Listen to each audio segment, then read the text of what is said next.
Hello everybody, Mailman here from Goat Productions. Let's try something new. I got a new setup using at the high school for the players. We're going to throw some of it in here, the green screen for Goat Productions, and I got a new property. Took a double last night, my first hunt on the property. I want to tell you how I approach a new property, throw some videos up, throw the map up behind me, and we'll jump into something that's going to add to your arsenal. Don't use exactly what I'm saying and throw your stuff away. If you've been successful, use it. But I know when I first started out, I was successful locating coyotes and calling them in with prey distress, and I was successful with that. Keep that in your arsenal. But as I hit more and more properties, and especially different times of year, I have to use different things to add more numbers. Those are great hunts, and we'll throw up a video real quick here. That was my first, just a really picture perfect hunt, I called it. Was I threw that rabbit out there after I located them, and they come running across that field. Those are perfect hunts. It doesn't always go that way, especially in South Carolina here. It is tough, so we're going to finesse a little bit. I'm going to tell you how I approach this property, what I'm doing right now in the summer as the pups. A lot of pups out there right now, so I'm going to give you tactics on that, how I approach this property. I'm going to show you the other part of the property I'm going to hit next, and maybe we'll go over a video then. So throw the map up here, and I'm parking at my vehicle there. Obviously, we got a field there that's divided into three with a fence. You can see the dotted yellow lines is going to be a fence. Gates are open. Livestock has free roam of all these three fields. Gates are open. Livestock's moving in there. At night, though, the livestock is moving up toward the front, up toward the road, up toward where I park. Feeling safe. They know what's going on. So I make my way back there.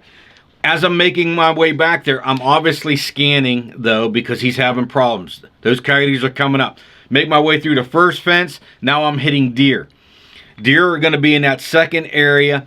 And the reason I like that field so much and I hit it first was all those oak trees in those fields are going to allow me to get back there even on full moon nights. I'm going to be able to cross that field in the shade of those trees and get back there. Now, this land is very hilly.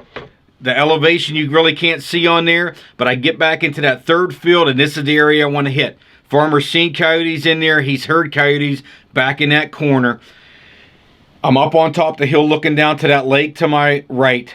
You're going to see that lake in the video. It's going to come in there, but there's an elevation change. Now, I'm going to call those coyotes out of that woodlot there, or I don't know where I'm going to actually hear them at first.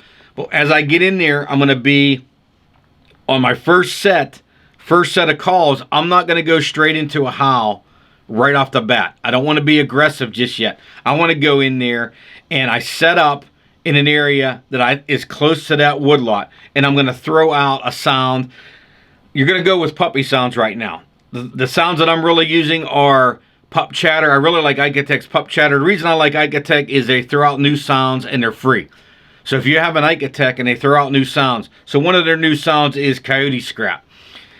This great time of the year for that. There's a lot of coyotes out there, a lot of puppies out there. They're fighting. They're tussling around. They're playing. Even when they're playing, they're doing these sounds. So I get in there and I put on coyote scrap or I put on pup chatter. Those are the two sounds I start out with. That's going to raise interest of any coyote that's nice and close. Puppies are going to come in. It's a weak sound. You got pup chatter or a couple puppies tussling around, fighting around. Other coyotes are going to come into that. There's not going to be any fear at all from those coyotes, and they're going to go. I like to call to the majority coyotes, the weak ones, the lone females. I want to pull all of them in there. Throw that sound in there, and immediately down to my right, I see a coyote. Comes up over, and I see its head, but it goes back into the woodlot. That hill did not allow me to see down by that lake close enough. So what I had to do is I just had to reposition on a new property. I gave it 10-15 minutes. That coyote went back into the woodlot, and I went back down there and I put the call down where that coyote came out by the lake, and I moved back again. And I went back into, this time I went to pup chatter.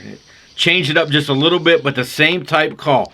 Pup chatter, that coyote come rolling out there. Now they get distracted very easily right now. Another thing that I like to do, and you'll see you're not hearing any sound when I'm looking at this coyote, because I play my sounds right now, just right off the bat, test it. Play my sound about 10-15 seconds and I shut it down. Let that coyote come out looking. I'm looking for that video, long time video. That first video I showed you, that picture perfect hunt, them coyotes come in, I got one crack at that coyote. And I learn over time that if I just play that sound and then shut it off, them coyotes come in looking, they get distracted. This one goes mousing, catches a mouse or something. You're going to actually see it chew in the video.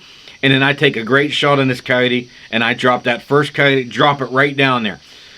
I don't want to hunt too long tonight, but I got one down. I go down there and take some pictures, set up, and I throw that coyote on a rock down there, and I want to go back and try again. Now I'm playing more aggressively, not just for tonight, but I want to hear where those coyotes are howling from. I want to learn for the next one. I'm almost locating coyotes, but if an opportunity arises, I'm going to stay there and call. So I get back up on top of the hill, and now I'm going into Amy interrogation howl from Predator Tactics. I'm going to get aggressive. If I don't get a coyote tonight, after this one, I'm fine. I already got one, but I'm gaining intel on where am I going to set up next time. I always like to do this when I'm leaving, is just hit them with something aggressive. If they answer me, next time I'm going to move in here, and that's where I'm going to set up. So Amy interrogation howl, I have a group where the coyote symbol is now, way back in those fields. I have permission to hunt back there, but I'm not going to go back there tonight. I have multiples back in there start sounding off. I'm thinking it's 3, 4, maybe 5 coyotes back in there in that area, sounding off, going crazy.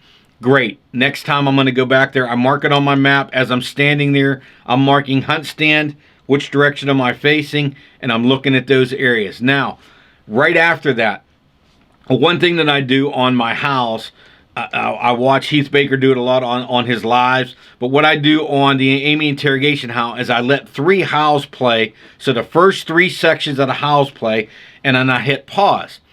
I don't hit stop.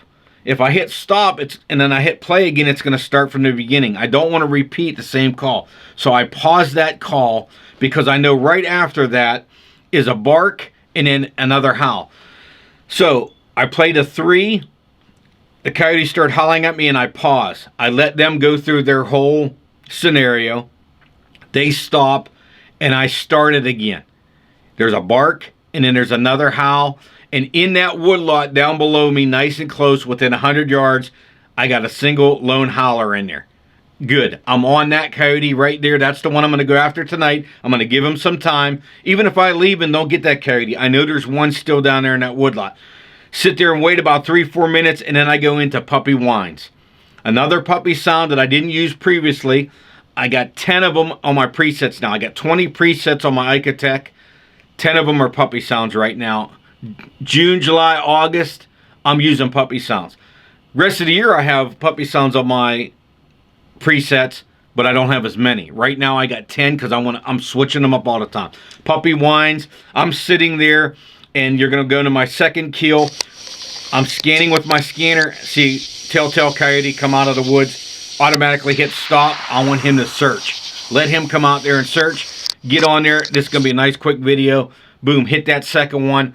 And I hit him right in the shoulder. He goes down into the woodlot running. Now, that elevation change, I'm aiming low because of that elevation. So I aim a little bit low, hit that coyote, it goes off to my left.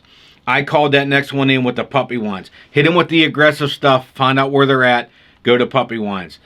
In the past, what I've done, located them and I went to prey distress. That's what everybody does. It's going to work. It's successful.